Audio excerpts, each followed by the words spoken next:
Aloha and welcome, dear friends, to our fourth episode of Crimson Academy Junior! Today, dear friends, we will have a special guest. And before that, we will first start off with a prayer. So as you see, dear friends, this is how we sit when we say prayers. We fold our arms so our hands are not touching anything, and we close our eyes. Very good, Ella. Are you ready? Here we go. Oh God, educate these children. These children are the plants of thine orchard, the flowers of thy meadow, the roses of thy garden. Let thy rain fall upon them. Let the sun of reality shine upon them with thy love. Let thy breeze refresh them, in order that they may be trained, grow and develop and appear in the utmost beauty. Thou art the giver, thou art the calm, passionate Abdul-Baha. Very good. Thank you very much, Ella. Before we introduce our special guest, today we're going to talk about virtue. And Ella, what is a virtue? A virtue is something that feeds your soul. Something that feeds your soul. That's right. So as before, we talked about these virtues, that we have to collect these virtues. And today we're going to talk about perseverance. Ella, do you know what perseverance means? Mm-hmm. Oh, you do? So what does perseverance mean? Perseverance means that you keep at it. Like for example, I want to learn the monkey bars, but I don't know them, so I have to keep practicing them. High fives! That's right. Such a good example. So perseverance means you keep at it. You keep at it, dear friends, no matter how hard it is. For example, dear friends, you've been having a devotional, and sometimes you have friends coming, and sometimes it's not many people. Doesn't mean that you stop having your devotional. You keep at it. Perseverance. You might be having a fireside. No one's coming. What do? Keep at it. Keep at it, dear friends. Just like that wonderful Baha'i quote that Ella, you said. What is that quote go like? Strive that your actions day by day may be beautiful prayers. Strive, dear friends. Strive means keep at it. Perseverance. So let's look at a few quotes, dear friends. This is from His Holiness Abdul-Baha. He says, perseverance is an essential condition. So where is this, dear friends? This is from Selections from the Writings of Abdul-Baha, page 143. He says, perseverance is an essential condition.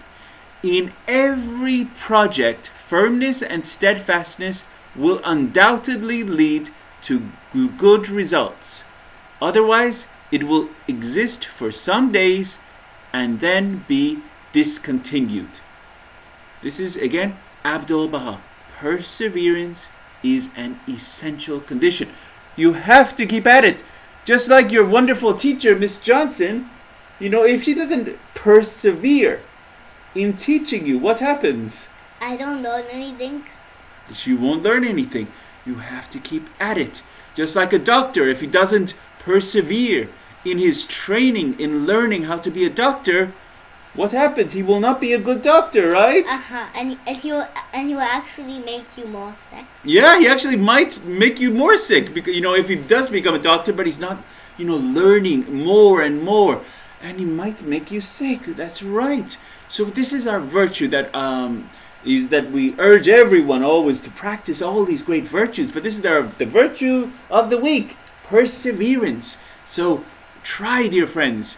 Try in this aspect of striving, whether it's in our prayers, our obligatory prayers, whether it's in our reading the writings every day, whether it's in our perseverance in building and our upraising our character.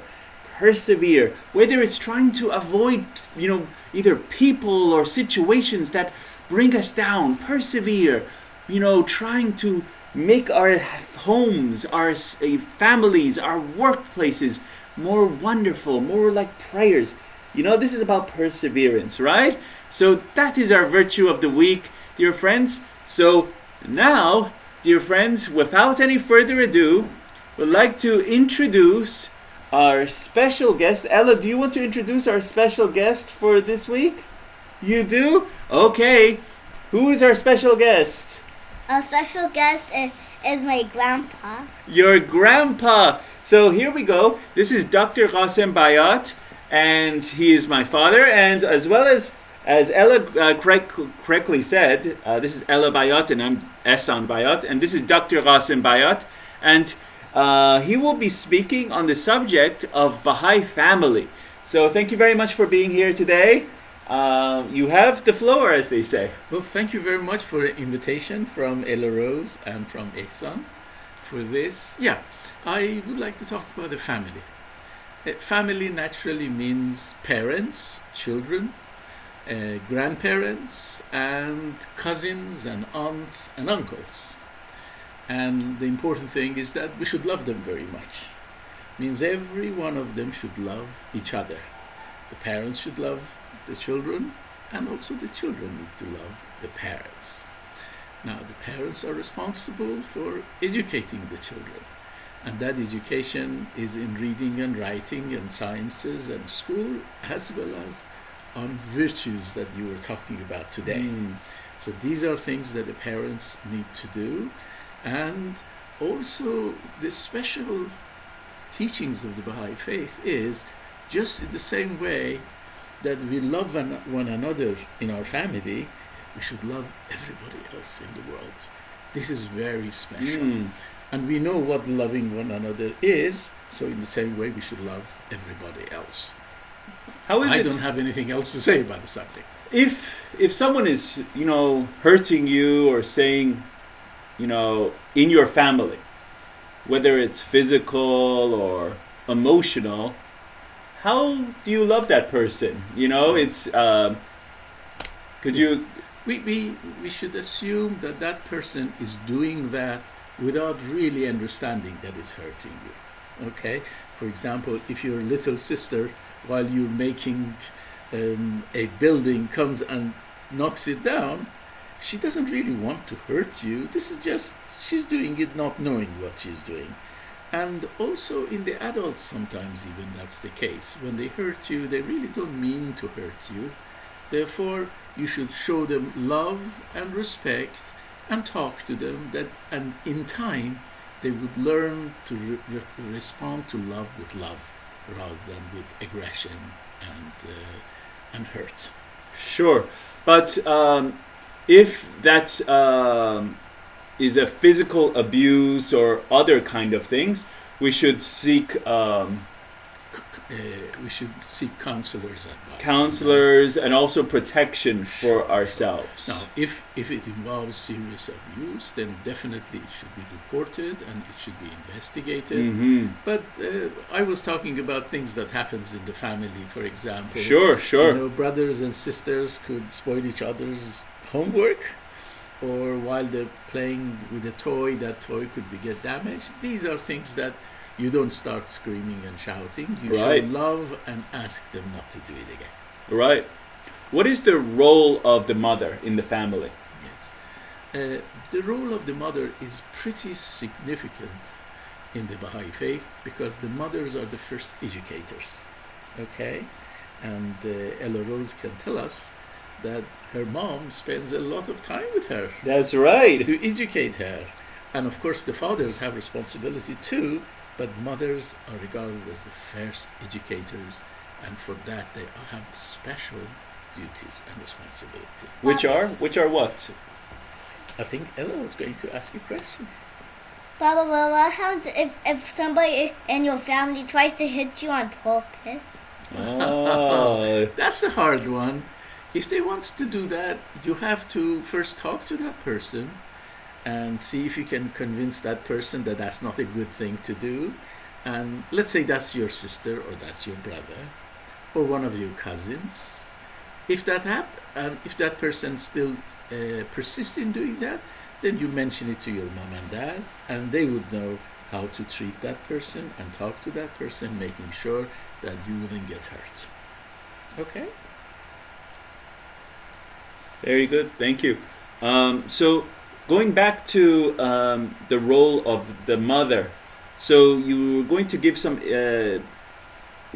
functional roles of what Sure. the mother's role is. Sure. I think the mother, apart from really being the first educator, and this education is not just about the schoolwork and what to do and what not to do, it's also about the virtues Ah, and the spiritual things such as prayers and meditations. Mothers are the first ones that sit with the children and say prayers with them, sing song, what was that word? What? meditation. Well, do you know what that means, Allah? No. What is meditations? Meditation means prayers. That's what it is.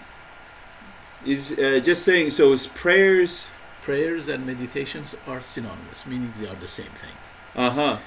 Which really means that after you say a prayer, then you and your mom and your dad sit down and ask them, explain the meanings of this prayer. Okay, and think about it and ask questions, and that's why it becomes meditation. You begin to get deeper and deeper into the meaning of a prayer. So it's really intoning, thinking about what's the writings that you are reading, and really almost internalizing that prayer. That's right. That's right. That's Okay, right. very good. That's right. That's right. And also, we talked earlier on about love, that the parents should show love and affection for their children and the children to their parents. But this love also is what we should show to God. Okay? Because But how is God like related to us?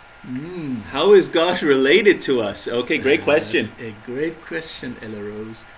God, everything we see in the world has been created by God for us. Okay? And we are like His children.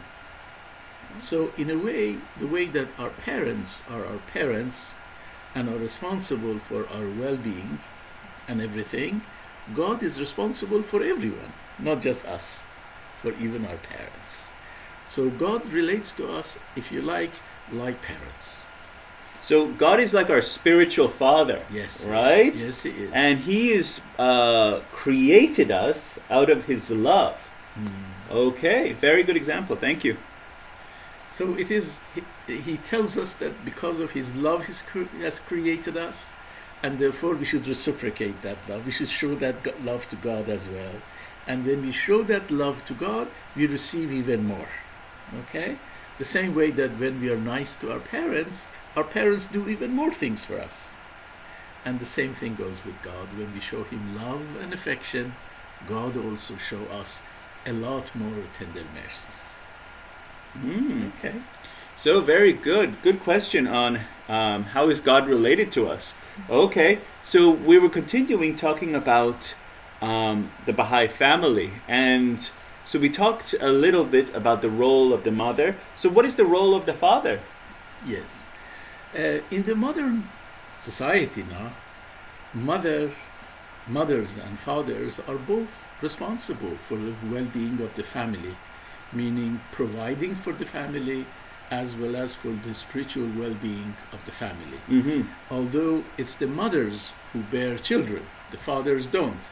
But that doesn't mean that the father should not have an interest in upbringing of the children. Right. For example, Ella Rose knows that her father is involved in lots of things she does. The mother spends a lot of time with you, but the father also spends a lot of time with you. Okay? So the roles of the mothers and fathers are very similar, and then depending on their abilities and the circumstances of the family, sometimes in certain times in a family, the father becomes the one who brings the things that the family needs by going out and work, and the mothers would look after children. And then when the children grow up, mothers could take the same role as well and go and work as well, because we want in a Baha'i family, mothers and fathers all become very useful members of society to do things as well. Okay? And very good. for the mothers happens when the children basically go to school and the mothers become free. And how did God make us? Like I know He made us with love, but how did the love create us? Like did He use like Play-Doh and then he loved the things that He made? This is a great question. Did you everyone hear that? So how did God make us? Did He use Play-Doh, or how did exactly He make us? So this is the question, right, Ella? Because when I throw my skin apart, then it won't come off. That's right. So, Dr. Bat, how did God exactly make us? Sure. I think everything in this world runs on something else being responsible for it. Okay? God has created a world that things are responsible for other things. For example, a gardener would take a seed and go and plant it and water it, and that plant grows to a beautiful flowers or a big tree. Okay? In this way, you can say, in some ways, that it's the gardener that created that tree. But really, that gardener used a seed, and that seed is something that God has created. How did God create that seed in the first place? It came from another tree. Okay? So God has created in this world a system that things are created as a result of it. So did He use Play-Doh to make us? No, He didn't need to use Play-Doh. Okay? God created our cells, our small cells, that those small cells grow eventually over a long, long time, millions of years, to become us, and in the process we also create ourselves physically. So your parents are responsible for the creation of you, okay, but they do that because of the abilities that God has given them. Okay? For example, let's say that you can switch a light switch, and the light comes on. Okay, you're turning the switch on, but the light doesn't come on unless electricity is in the line. Okay, and somebody else has created that electricity. So this is how it would go. So God is the reason behind everything. All right, but instead of He Himself doing every one of them, He makes us play that role. Okay, Aziza? Good question, Ella. Good Very question. hard. High fives. I'm happy you're paying attention. She's doing a good job. Everyone thumbs up, baby. Woohoo. She's doing good job. Everyone paying attention. So this is, as Dr. Baha'i said, God has created everything. Okay? And we are just a tiny little part of this whole system. It's a system that Dr. Baha'i is talking about, okay? So He created a house, and he created our houses that we're living in, and He created us, and has given us the abilities to go and build a house. to go and build a house, okay? So He created you and gave you abilities, okay? Just like, and He's created your teacher, and given her abilities, okay? So this is how God has done these things. What's abilities? Abilities are things that you can do. Like you can play soccer, you can play basketball, you can learn, you can read, you can write. These are abilities, that God has given. God has given you. Yeah. So you can see, you can hear. These are abilities, okay? So, excellent. Great question, Ella. I'm so proud of you. So, now we're with our special guest again. If you're just catching up with us, we're here with Dr. Bayat, Ella's grandpa, and we are in the middle of our conversation. We've been talking right now about God, how He created us, and our main topic for today is on Baha'i family. So we talked earlier about the role of the mother, the role of the father.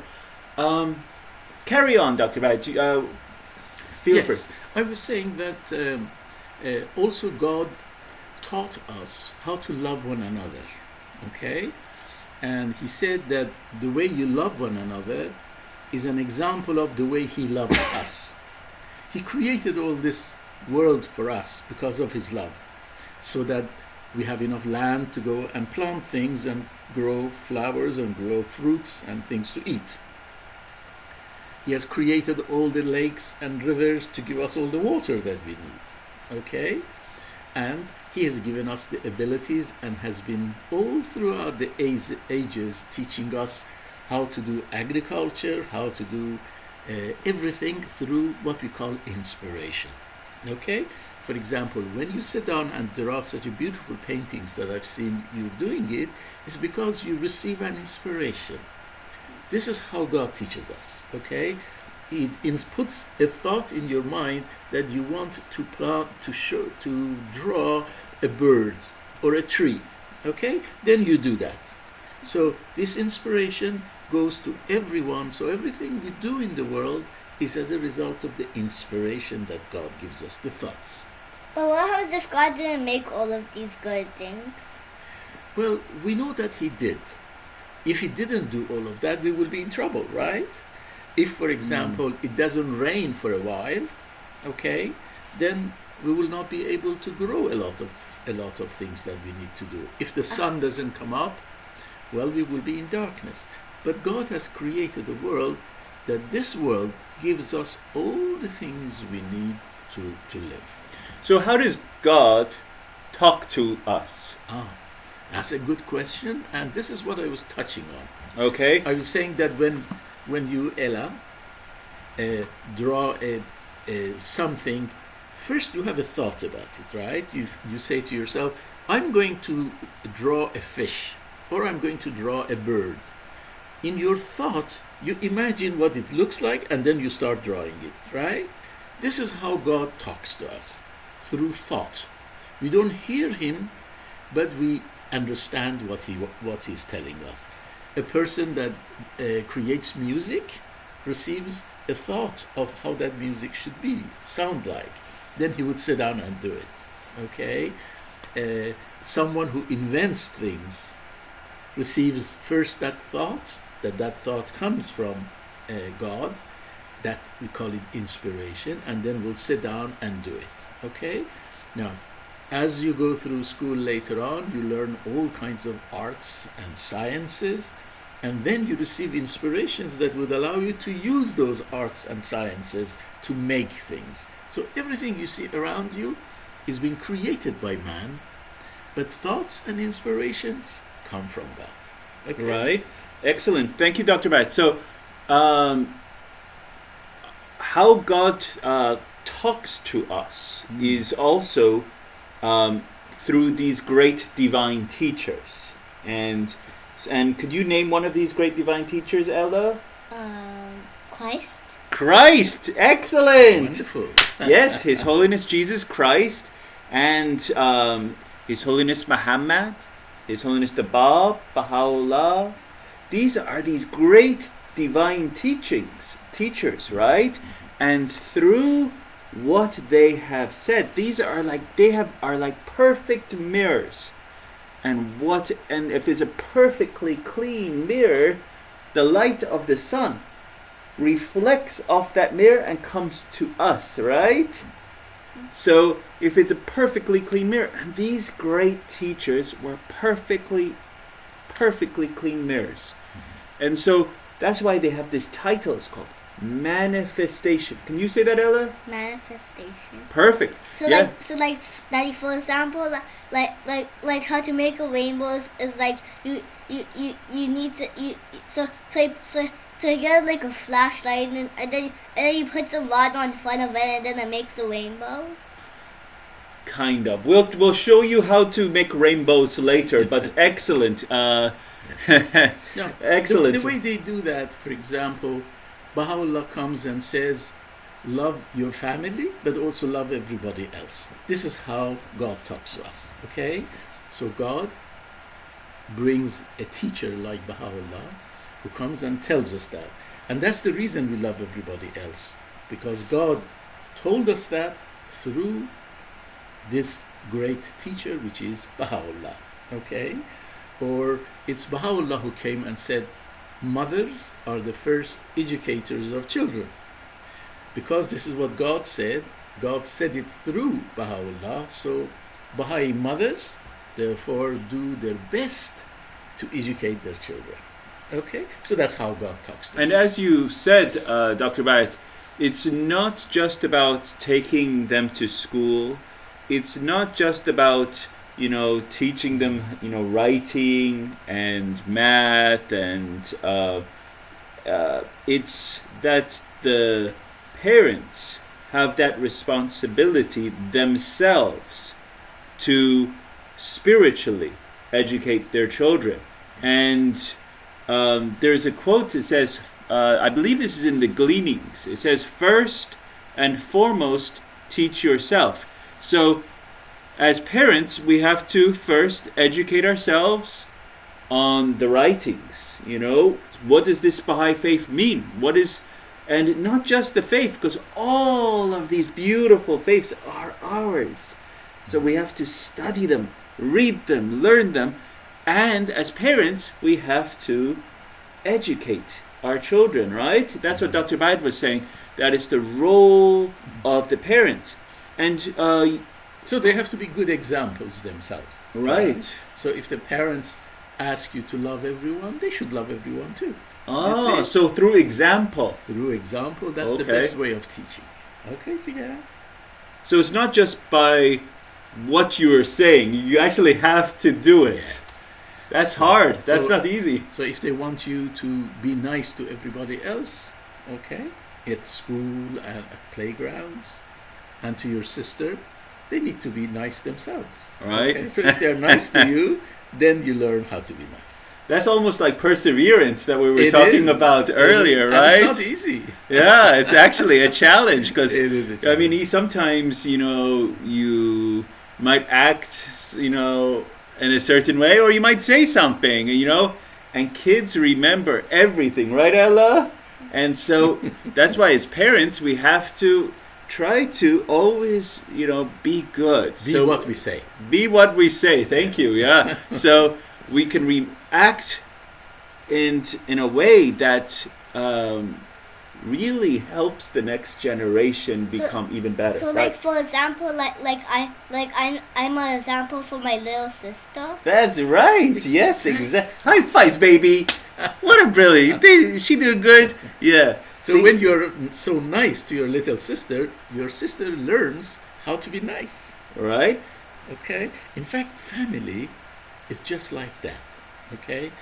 The reason of a family is that you learn these things, because to learn to love, to learn to be nice, to learn to be truthful, always saying the truth, to learn to be gentle, to learn to be forgiving, to be generous, sharing and caring and so on.